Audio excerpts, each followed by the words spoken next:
Let me see something. Alright, let's see. Cause that low key was stopping my growth. I was using the same tags and shit. You gotta keep all that stuff up to date.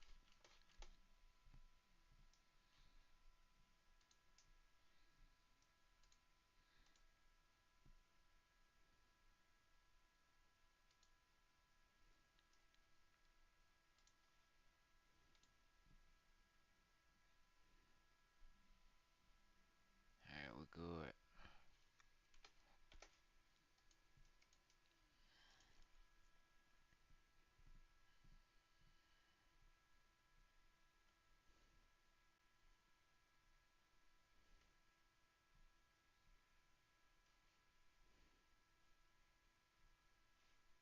This is an 85mm f1.8, and this is an 85mm f1.4, and the Bless you. 1.4 is usually more expensive. But do you know what the difference actually looks like? How much blurrier is the background, and how much more light can a 1.4 capture? Well, let me show you. So first you have to know that the difference between aperture 1.4 and 1.8 is 2/3 of a stop, which means that f1.4 can capture 1.66 times more light than f1.8. And what does that look like? Well, this is the same scene, same lighting, shot with the aperture set to 1.4 and 1.8. All the other settings stayed the same.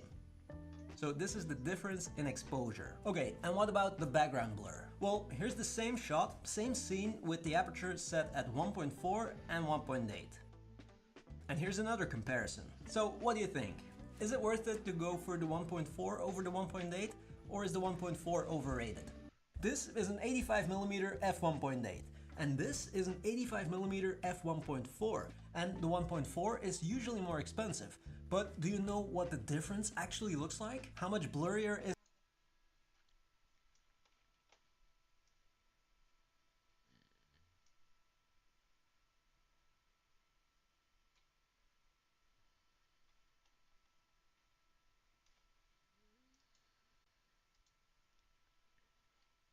This is my GenuisMe. Being kind is power, but being too soft, that's when people start stepping over your soul. Take a breath, because if you don't defend your boundaries, you'll end up trading your peace for crumbs of approval. Here are 4 signs you're being used, not valued. 1. They show up only when something benefits them. When you need support, silence. When they need help, suddenly you're their lifeline. 2. You feel drained every time they leave. If someone empties you more than they uplift you, that's not compassion, that's self-abandonment. 3. You say yes just to avoid conflict, but peace that costs your self-respect isn't peace, it's quiet self-destruction. 4. Your time means nothing to them. Cancelled plans, ignored messages. They assume you'll always adjust. Kindness is sacred, but without strength, it turns into a trap. Protect your peace. The right people will never ask you to sacrifice it. If this hits deep, tell me which sign opened your eyes. Being kind is power, but being too soft, that's when people start stepping over your soul. Take a breath, because if you don't defend your boundaries, you'll end up trading your peace for crumbs of approval. Here are 4 signs you're being used, not valued. 1. They show up only when something benefits them. When you need support, silence. When they need help, suddenly you're their lifeline. 2. You feel drained every time they leave. If someone empties you more than they uplift you, that's not compassion, that's self-abandonment. 3. You say yes just to avoid conflict, but peace that costs your self-respect isn't peace, it's quiet self-destruction. 4. Your time means nothing to them. Cancelled plans, ignored messages.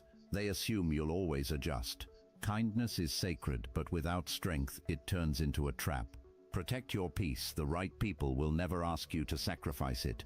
If this hits deep, tell me which sign opened your eyes.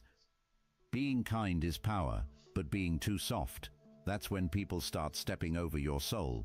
Take a breath, because if you don't defend your boundaries, you'll end up trading your peace for crumbs of approval. Here are 4 signs you're being used, not valued. 1. They show up only when something benefits them. When you need support, silence. When they need help, suddenly you're their lifeline. 2. You feel drained every time they leave. If someone empties you more than they uplift you, that's not compassion, that's self-abandonment. 3. You say yes just to avoid conflict, but peace that costs your self-respect isn't peace, it's quiet self-destruction. 4.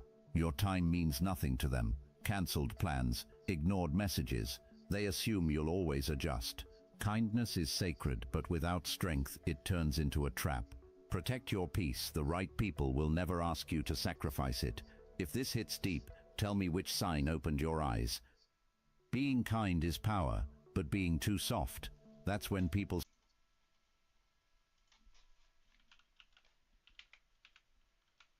I don't know if I spelled this right.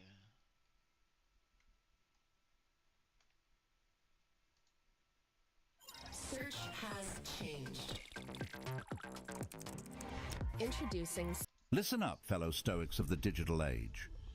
You've stumbled upon a golden treasure, and no, I'm not talking about the latest viral video or meme. If you've ever found yourself scrolling through social media, sighing at the pressures of today's world, wondering why you can't just let things go, or simply wanting to care a tad bit less about every little thing, then you, my friend, are in the right place.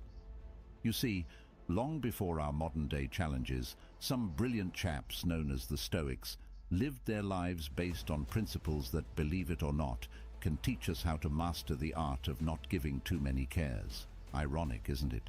That ancient wisdom can guide our smartphone-filled, caffeine-driven lives. Over the next bit of your time, you're going to discover 10 simple yet profoundly transformative Stoic principles. Principles so refreshing, they might just be the antidote to the chaos that is 21st century life. And hey, if you want to be the first to uncover more pearls of wisdom like these, go on and smack that notification bell and subscribe. What's the worst that could happen? You gain some wisdom. I challenge you, dare you even, to take that step. Welcome to the enlightening world of Stoicism, where old meets new and where we get schooled in the art of keeping calm and carrying on. Now, shall we dive in? 1. Control what's within, release what's without. Picture this. It's a rainy Tuesday morning. You've just prepared the perfect cup of tea, and right as you're about to sip, your cat knocks it over. The old you might have fumed, blamed Whiskers, or even the universe for conspiring against you. But here's a Stoic thought to chew on. We suffer more in imagination than in reality, said the legendary Seneca. Truth is, things happen. Teas spill. Cats are mischievous. What's within our control? Our reactions. Instead of letting our imagination paint a gloomy day ahead, we can choose to laugh it off and brew another cup. The world will keep throwing curveballs, but the power of our reactions, that's all ours. So the next time your Wi-Fi's acting up during that crucial Zoom call or your pizza arrives cold, take a deep breath. It's not the cold pizza that disturbs us, but our interpretation of it. 2. Embrace the present moment. Marcus Aurelius once mused, "Do not let the future disturb you, for you will arrive there if you nurture your present." It's the 21st century. We have notifications binging every second, and our thoughts race faster than our internet speed. Yet, what do we often miss? The now. Remember those days you walked in the park, but your mind was lost in tomorrow's tasks? Or those family dinners where your thoughts drifted to past regrets? The Stoics teach us that today, this very moment, is a gift. So why squander it worrying about the past or future? Being present isn't just about paying attention. It's about truly experiencing life, savoring your meals, listening to your friends, and feeling the wind on your face. Let go of yesterday's regrets and tomorrow's anxieties. In the grand tapestry of life, it's the little moments stitched together that define our happiness. 3. Accept change as nature's course. Ever noticed how effortlessly seasons change? Winter's frost melts to give spring its bloom. Yet when faced with life's alterations, be it a job switch, a breakup, or a move, we resist. As Epictetus wisely put it, it's not what happens to you, but how you react to it that matters. Life is ever-changing, as fluid as the River Thames. Fighting against the current is exhausting. Embracing it, that's where freedom lies. Life's nature is evolution. Just as Rome wasn't built in a day, you too are a masterpiece in progress. Every change, every twist and turn adds a unique brushstroke to your canvas. So, the next time you're faced with an unexpected detour, remember, it's all part of the grand design. 4. Detach from external validation. In today's world, with every like, share and comment, we've become hooked on external validation. But consider this wisdom from Epictetus. Man is not worried by real problems so much as by his imagined anxieties about real problems. Isn't it strange that we let tiny icons on a screen dictate our mood? Stoicism urges us to find validation from within. Self-worth shouldn't be measured by online clout, but by personal values, actions, and character.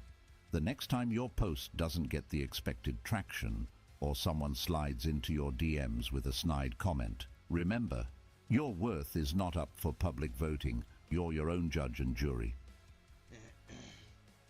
5. Recognize life's natural cycles. Loss is painful, whether it's a favorite hoodie, a cherished memory, or a loved one. But, as Marcus Aurelius stated, loss is nothing else but change, and change is nature's delight. In the vast ecosystem of existence, everything has its season. Trees shed leaves only to sprout new ones. Similarly, life presents endings and beginnings, each teaching us, shaping us. Rather than clinging to what was, Stoicism invites us to appreciate life's impermanence. It's a call to live fully, love deeply, and let go gracefully. Every sunset, after all, makes way for a sunrise. 6. Seek growth in adversity. Who hasn't faced a challenge? Maybe it's that dreadful boss, the endless pile of bills, or the metro that's always late. It's easy to complain, to wish life was a bit kinder, but Seneca once proclaimed, "Difficulties strengthen the mind, as labor does the body."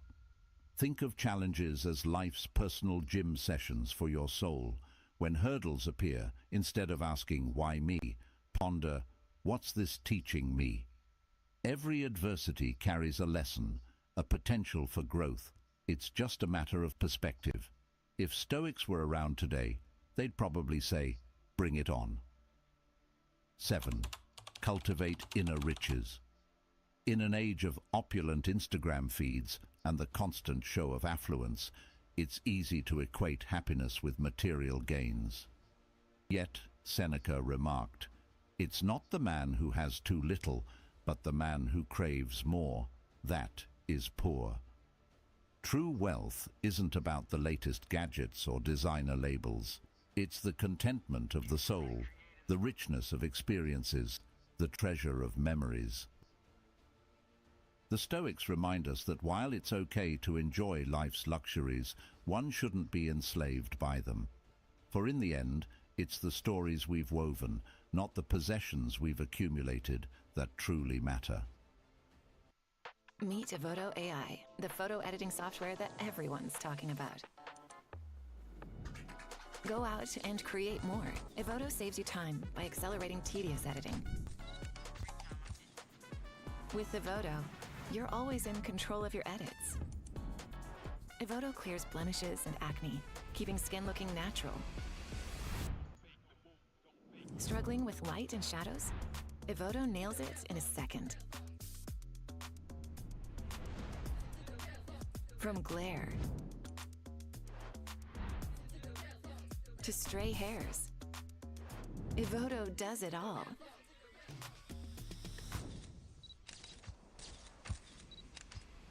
Unwanted distractions? Evoto clears the background in one click.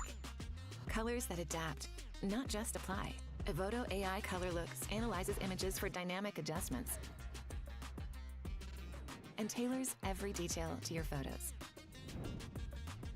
Evoto offers unlimited photo editing with hundreds of features. And yes, Evoto batch edits effortlessly.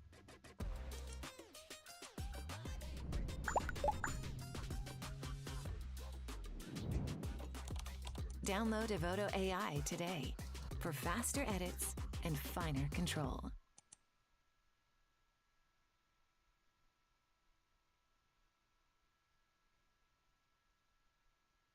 Smart founders know something most people miss. Get your domain name even if you're not ready to launch your business. With Wix, you can grab yours now and then get to work. Here's why it matters. Back in 2019, I had this killer business idea, but I delayed getting the domain name because I wasn't ready. That was a huge mistake. Someone else grabbed it, built the exact same business I planned, and now they're making all the money that I could have been making. And that's why I'm sharing this. Locking down your domain name is crucial, and on Wix, it's super fast. They handle all the tricky tech stuff for you, making it seamless. And honestly, having a domain name gives your idea instant credibility. A domain name isn't just a name, it's a way to claim your space and take your idea seriously. Because once it's taken, you're stuck paying a premier price for it or losing it. So go to Wix right now, search your idea. If the domain is available, grab it.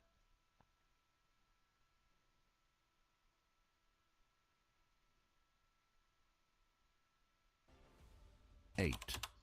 Understand and accept fate. Now, I'm not saying you should blindly accept everything, but as Epictetus pointed out, don't demand that things happen as you wish, but wish that they happen as they do happen. Life, with its myriad complexities, is a blend of our efforts and the universe's designs. Sometimes, despite our best moves, the outcome isn't in our favor. But instead of being bogged down by what didn't go as planned, Stoicism nudges us to embrace what's on our plate. After all, the most captivating stories often emerge from the most unexpected turns. 9. Be of service to others. We live in a world bursting with opportunities to make a difference. As Seneca reminds us, we are all bound together in a partnership. Stoicism isn't just about personal enlightenment, it's about community upliftment. By aiding another, we not only enrich their lives, but add meaning to our own. Whether it's helping a neighbor, volunteering, or simply being there for a friend, every act of kindness echoes in the universe. Remember, it's not just about thriving solo, but elevating others along the journey.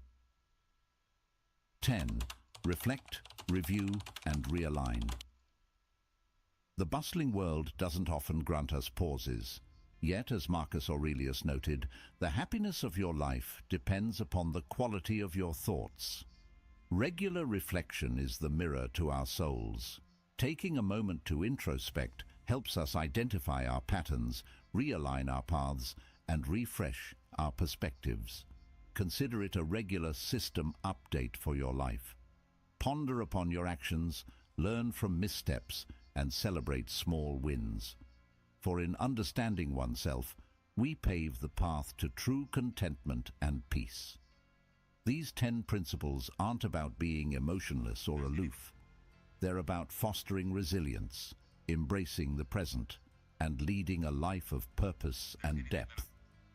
Well, my delightful virtual companions, as we draw the curtain on this enlightening journey through the hallowed halls of Stoicism, I can't help but reflect on how these age-old principles seem to fit so snugly into our frantic, modern existence. Just goes to show, some truths are truly timeless, eh? Now, I've got a cheeky little challenge for you all. In the comments below, I'd love for you to share which of these Stoic gems resonated with you the most. Did Seneca's wisdom strike a chord, or was it Marcus Aurelius who felt like your newfound confidant?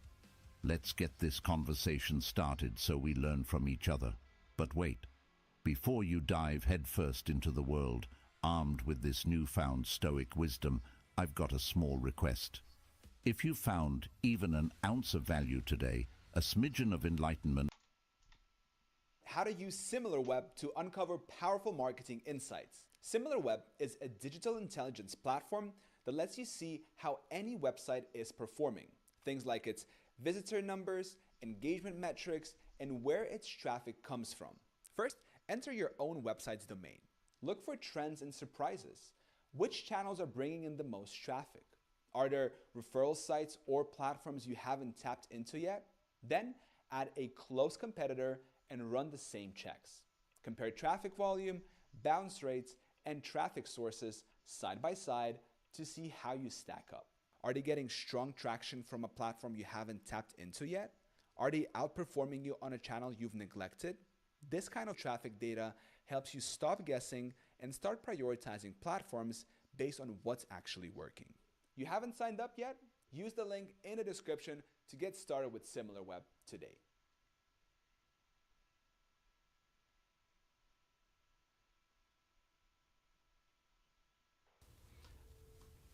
When your kid is hurting and there's nothing you can do about it, that's the worst feeling in the world. I don't think anybody ever expects to hear that their child has cancer. It's always one of those things that happens to somebody else, but it's definitely feels like your soul is sucked out of your body when they tell you that it's your baby. And you would do anything to get them to the best place that they can be for their treatment. And I knew with everything in my soul that that was St. Jude and that we had to get here. Everything about cancer is already so hard. I can't imagine how people do this without St. Jude. My name is Hunter. I'm at St. Jude because I had osteosarcoma. Osteosarcoma is a special cancer that's in the bone, so they had to amputate my leg. You're looking at a hero. It takes a fighter. Good catch. You're looking at a hero in the fight. My hero. Here at St. Jude, you don't ever have to worry about how much treatment costs. You never get a bill, ever, for any of it. 1 in 5 children diagnosed with cancer in the U.S. will not survive. St. Jude gives kids with cancer the chance they deserve. Help St. Jude give every child with cancer a chance. Without the donors, St. Jude wouldn't be here. Thank you so much. You have saved so many kids. Hey warriors, welcome back to the channel. I watched my best friend destroy himself being the good guy. He gave everything, forgave everyone, sacrificed his peace for people who didn't even remember his name. 3 years later, I saw him again. He wasn't broken anymore. He was ruthless. And he told me something I'll never forget. He said, "The world didn't change. I did. I stopped being easy to break." That sentence stuck with me, because deep down, I realized it wasn't just his story. It was mine, and it's yours too. Right now, there are 2 versions of you. Version 1, the one that explains, apologizes, tolerates, and keeps hoping people will change. You bend over backwards to be understood, respected, loved. But the more you give, the less they see your value. Then there's version 2, the silent one, the certain one, the one who doesn't argue, doesn't beg, doesn't chase. They just remove, without noise, without guilt. You've been living as version 1 for too long, and it's killing you. It's made you soft where you should be sharp, kind where you should be calculated. Machiavelli once wrote, "It is better to be feared than loved if you cannot be both." And he wasn't talking about cruelty. He was talking about control, about knowing when to stop being the person who breaks for others. Today, I'm going to show you how to awaken version 2, the ruthless version of you. The one Machiavelli wrote about. The one people sense but can never manipulate. There are 8 shifts that separate these 2 versions of you. Each one will demand a piece of your old self. Each one will feel like you're burning what used to define you. But if you stay until the end, you'll walk away unrecognizable to the person you were before.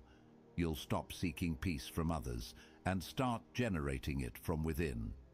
You'll learn the power of being untouchable, because this world will break you unless you become ruthless.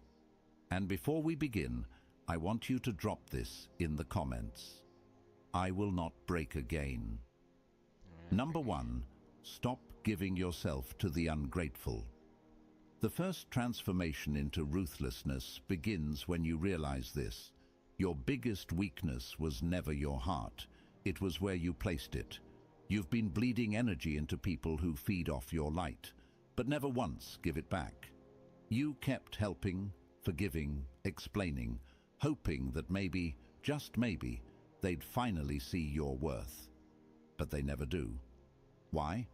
Because in the psychology of power, what's freely given is subconsciously devalued.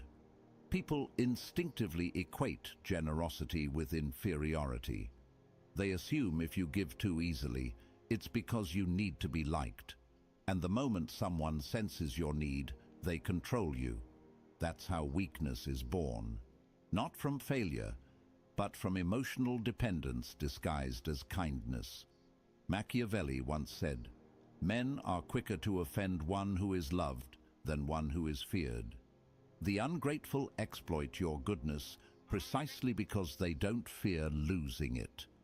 They know you'll stay. They know you'll forgive. They know that no matter how badly they treat you, you'll rationalize their behavior with excuses like, "They're just going through something." That's not compassion. That's self-delusion. The truth is, people remember pain, not kindness. They respect consequences, not explanations. The more predictable your mercy, the more invisible you become. Every time you tolerated disrespect, you trained them to see you as disposable. Every time you explained your worth, you confirmed you had to prove it. That's the silent psychology behind why the good get broken first. The world doesn't destroy you because you're kind. It destroys you because you confuse being kind with being harmless. The ungrateful are predators in human form. They don't hunt your body, they hunt your guilt. They make you feel bad for protecting yourself.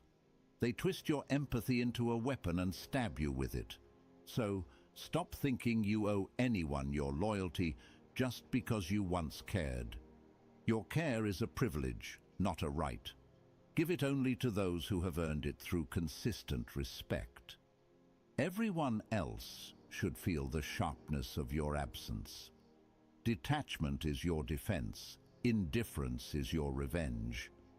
Machiavelli understood this deeply when he said, "Men are ungrateful, fickle, false, cowardly, and covetous." He was warning you, never give power to the ungrateful, because they'll use it to weaken you. You must unlearn the belief that being good will save you. Goodness without boundaries is a death sentence. Ruthlessness is not cruelty, it's correction. It's the moment you stop rewarding betrayal with access. When you stop answering every call, stop forgiving every lie, stop explaining your silence, the ungrateful panic.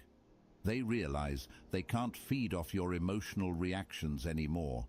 That's when power shifts. You become the one who decides who gets your attention and who fades into irrelevance. The world belongs to those who conserve their energy like a weapon, not those who waste it like a wish. Every ounce of strength you pour into the wrong people is power stolen from your future. Withdraw it, hoard it, rebuild it. Let them wonder what happened to your warmth. Tell them it froze when you finally saw the truth. Some people deserve your distance more than your devotion. Now, I want you to drop this affirmation in the comments. My kindness has limits. Why is everyone using ninja transfers? Ninja transfers is definitely killing them. The quality, I mean, the design came out crisp. I hit up my boys at Ninja Transfers, and yes, they do send you single packs, so no minimum. very cheap, very fast, and like I said, makes the job a lot easier. Like, I mean, you can't even tell this is a DTF. I'm gonna end up ordering order for myself. They're real smooth.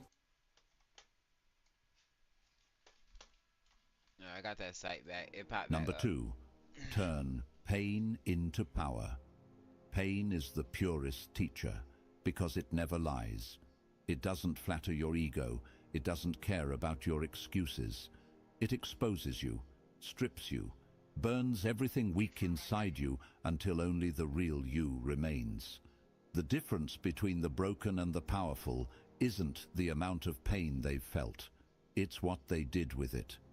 Weak people drown in pain because they keep searching for fairness. They still think the world owes them healing. But ruthless minds know the truth. Pain is currency.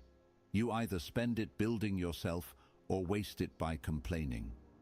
The ones who rise from destruction are not lucky. They're strategic. They look at betrayal, heartbreak, and failure, and instead of asking, "Why me?" they ask, "What is this teaching me about control?" Machiavelli once said, "Never waste the opportunity offered by a good crisis." Every moment of suffering is an opportunity to evolve into someone untouchable. Pain is not punishment. It's information. It tells you exactly where your weakness lives. Every betrayal shows you who you trusted too easily. Every rejection reveals where you placed your worth. Every loss exposes the illusion of permanence. When you start viewing pain through that lens, it stops being a wound and becomes a weapon. You start using it to sharpen your mind instead of destroy it. The dark psychology of transformation lies in transmuting suffering into strategy. Most people cry to feel better. The strong reflect to get stronger. When they're hurt, they don't chase closure. They create power. They study their enemies instead of hating them. They analyze their mistakes instead of escaping them. They turn every heartbreak into emotional discipline, every disappointment into focus. That's the essence of Machiavellian resilience, to use the world's cruelty as fuel, not as chains. Pain is the forge where dominance is born. When life breaks you, it's showing you who you really are without masks. Stop running from it. Sit with it. Feel every ounce of the fire. Because once you survive your own suffering, no one else can control you with fear. The moment you stop fearing pain, you become unpredictable. And unpredictability is power. When others try to manipulate you through guilt or rejection, it no longer works, because you've already faced worse and survived. Machiavelli believed that a wise man learns more from misfortune than from comfort. That's because pain activates awareness. It forces evolution. It silences illusion. You start seeing people for who they are, not who you wished they'd be. You start choosing logic over emotion. The more you endure, the less reactive you become. You move like someone who's already been through the fire and lived. That energy commands respect because it's dangerous. People feel it when you walk into a room, the aura of someone who has turned every wound into wisdom. You no longer carry scars with shame. You wear them like armor. Your silence becomes heavy, your gaze steady. That's when you know you've crossed over, from being shaped by pain to shaping others through it. The next time life hurts you, don't curse it. Study it. Ask yourself, what advantage is hidden here? Because every moment of agony carries a seed of dominance if you're ruthless enough to use it. Drop this affirmation in the comments. My pain builds power. Number 3, kill the need to be understood. The hunger to be understood is the trap that keeps powerful minds chained to mediocrity. You keep explaining yourself, hoping people will see your intentions, your goodness, your truth. But here's the harsh reality. Most don't care to understand you. They only care to categorize you. They don't listen to comprehend, they listen to find weakness. The more you explain, the more information you give them to use against you. In dark psychology, understanding equals control. When people know your motives, they know how to manipulate you. That's why the ruthless stay silent. They let others guess, project, assume. And in that confusion, they remain untouchable. Machiavelli once said, "He who wishes to be obeyed must know how to command. And to command, you must never over-explain. Because explaining is a defensive act. It reveals that you still seek validation. Power doesn't justify itself. It simply exists. The most intimidating people are the ones who don't explain why they act, feel, or disappear. Their silence creates tension. That tension creates respect. The weak beg to be seen. The strong choose to be misunderstood. You must understand that when you stop defending yourself, you become unpredictable. And unpredictability is fear's twin. People can't control what they can't read. That's why rulers, leaders, and strategists throughout history mastered the art of ambiguity. They spoke less than they knew and acted more than they explained. You must learn to do the same. Every time you rush to explain your intentions, you give away the blueprint of your emotions. You're teaching others how to disarm you. The dangerous thing about being transparent is that it invites dissection. And dissection always kills the magic of power. Machiavelli wrote, "The wise man does at once what the fool does, finally." The wise stop justifying themselves early, while the fool keeps talking until he's exposed. You don't owe anyone clarity about your choices. You don't owe anyone an explanation for your distance, your silence, your standards, or your change. Let them misunderstand. Let them assume you've become cold, arrogant, detached. Every false label they give you adds another layer to your armor. The moment you stop trying to correct them, you regain control. Because control lives in restraint. Silence is not weakness, it's weaponized composure. It makes others nervous because they can't predict your next move. And uncertainty makes them cautious. That's psychological dominance. Think of the most powerful people you've ever met. They weren't loud, they were composed. Their presence demanded attention, not because they shouted, but because they didn't need to. Every word they didn't say spoke louder than 1,000 justifications. You must become that kind of presence. A mystery no one can fully grasp. A storm that doesn't announce itself. When someone tries to provoke you, let your silence suffocate their ego. When someone misjudges you, let them sit in their own assumption. The truth is your weapon. Don't waste it proving your innocence. Those who need to understand you don't deserve to. Those who truly value you will never need an explanation. Power is not about convincing others. It's about becoming so self-assured that their confusion no longer matters. Once you stop needing to be understood, you finally begin to understand yourself. There's a creative side hustle almost nobody is talking about, and it's not content creation, being a YouTuber or a streamer or freelancing. It's voice acting. And with the right strategy, total beginners are booking gigs in just a few months or less. If that's something that you've thought about, pay attention because I'm about to talk about it right here. Lots of people have this story. If you've ever tried learning through free tutorials and YouTube stuff, you know how chaotic and unstructured it all can be. This is not that.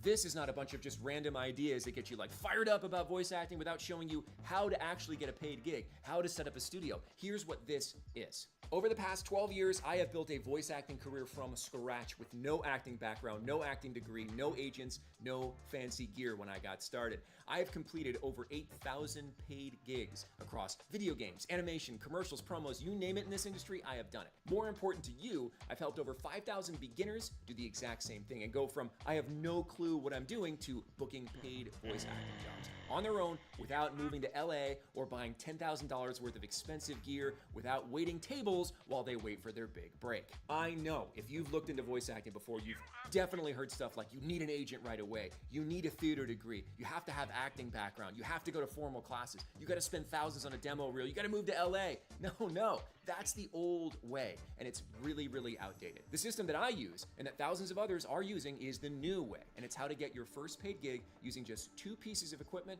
and a totally different strategy. So here's the deal.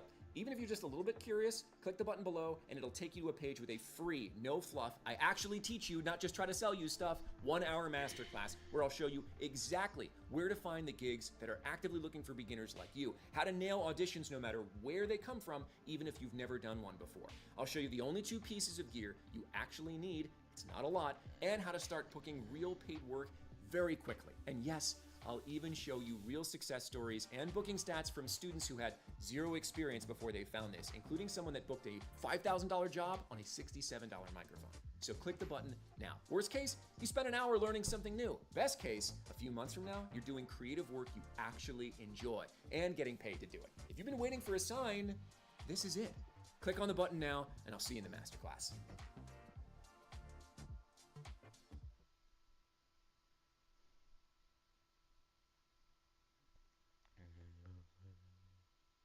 Are you having trouble trying to keep up with your professor? You've got to try Otter. Here's how it works.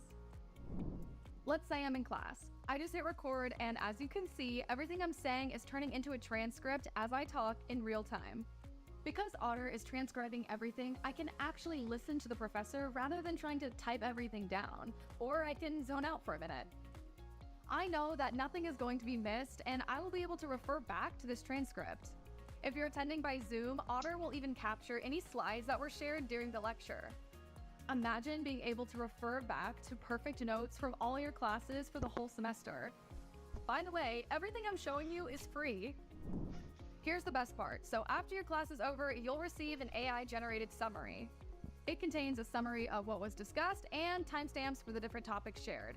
There's also a chatbot where you can ask questions about the lecture. For example, you could say, give me a 10-question multiple choice quiz and hide the answers. This will prompt Otter Chat to create a quiz for you based on the lecture. You could also ask, did the professor mention what will be on the test? Otter will search through the transcript and find any time the professor might have mentioned what would be on the exam. As someone who used to spend a lot of time writing and searching through notes, Otter has been a game changer. And I hope you'll check it out too. Give it a try. It's free.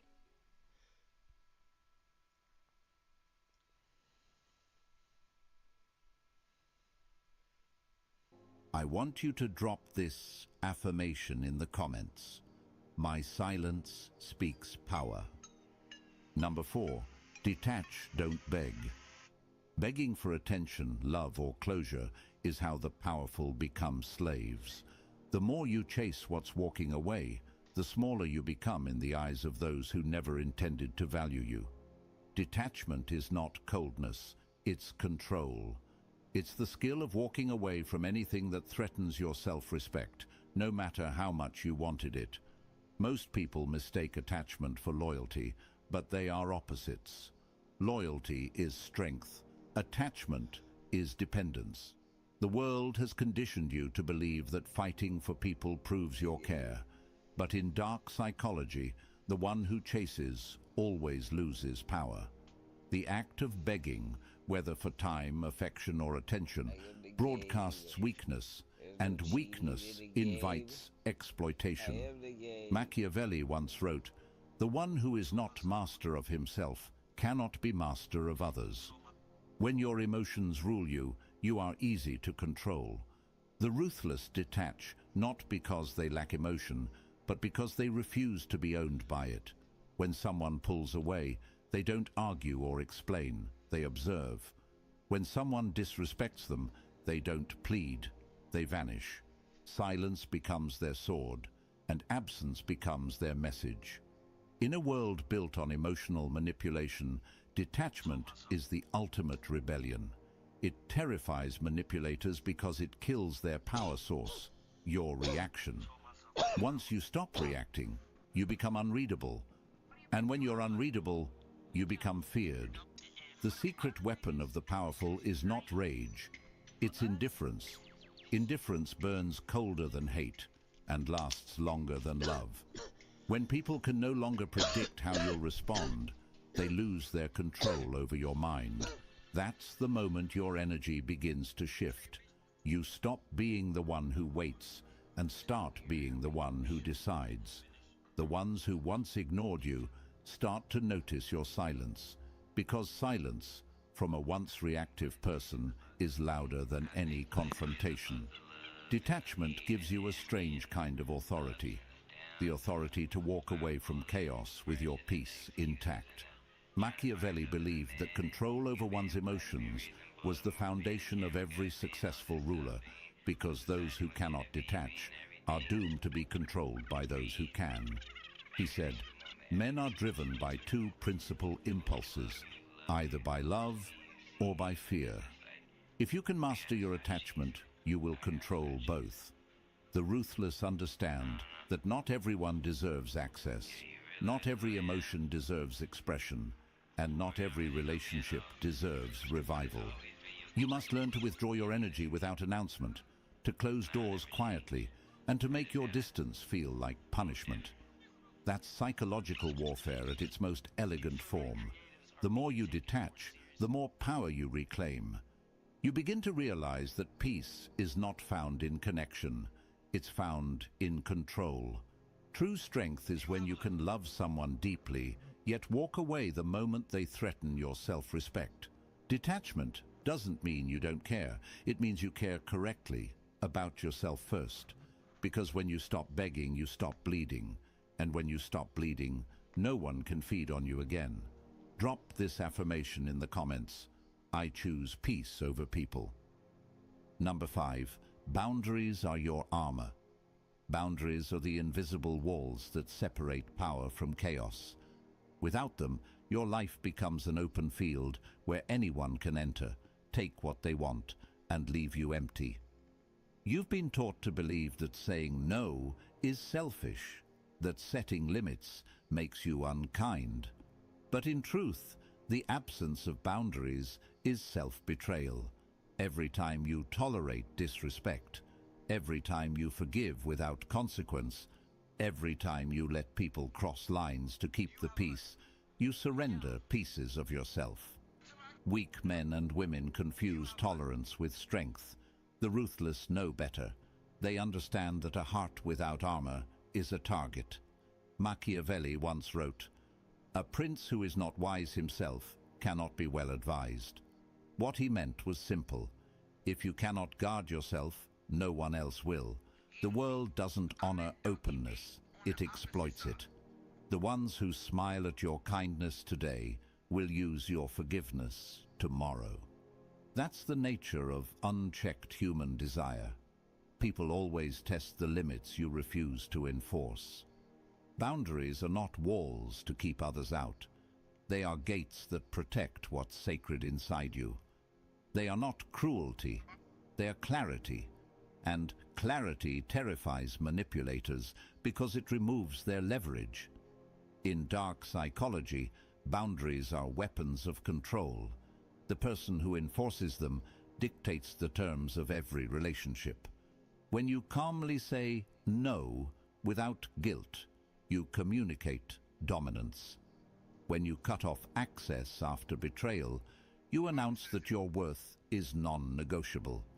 The powerful don't argue about respect. They demonstrate it through distance. Forgiveness without consequences is submission. Mercy without structure invites chaos. The moment you stop rewarding bad behavior with your presence, you begin to command silence from those who once disrespected you. The fearful will call it arrogance. The weak will label it ego. But the wise will recognize it as self-command. Machiavelli also said, Couldn't even hear you. "He who allows himself to be deceived is deserving of deception." You teach people how to treat you by what you tolerate. The moment you start protecting your space like a fortress, the parasites vanish, the noise fades, and your peace returns. That's when you finally see who values you for real. those who respect your rules instead of resenting them. Boundaries attract quality and repel corruption. They filter the loyal from the opportunistic, the genuine from the manipulative. They make your presence feel earned, not available. To live without boundaries is to live without dignity. To live with them is to command your world with quiet authority. The ruthless know that kindness without defense invites destruction. So they build walls not out of fear, but out of wisdom. Because the goal isn't to be liked, it's to be respected. Remember, every boundary you set is a declaration. This is where my peace begins. And those who truly value you will never ask you to lower your armor. They'll stand outside it with honor. Now, I want you to drop this affirmation in the comments. My boundaries protect me. Search has changed. I hate that shit. Introducing SEMrush One, uniting traditional SEO and AI search tools, all in one place. Measure and grow everywhere you're discovered. That's how XXXTentacion blew up. Spot competitive gaps and audit for AI readiness. One solution to win every search. XXXTentacion. He already had like a little fan base before though.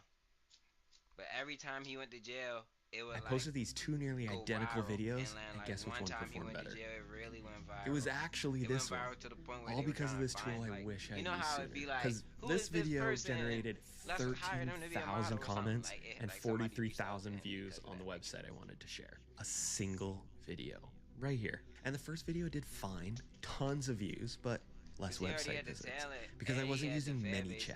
Instead of making your audience search for your link in bio, which no one wants to do, ManyChat allows you to personally DM a link to all 13,000 of these people, and it's approved by Meta. It's not going to hinder your reach. I procrastinated trying this for myself because I thought it would be complicated, but it's a super easy tool. To try ManyChat for free, click the link below to learn more.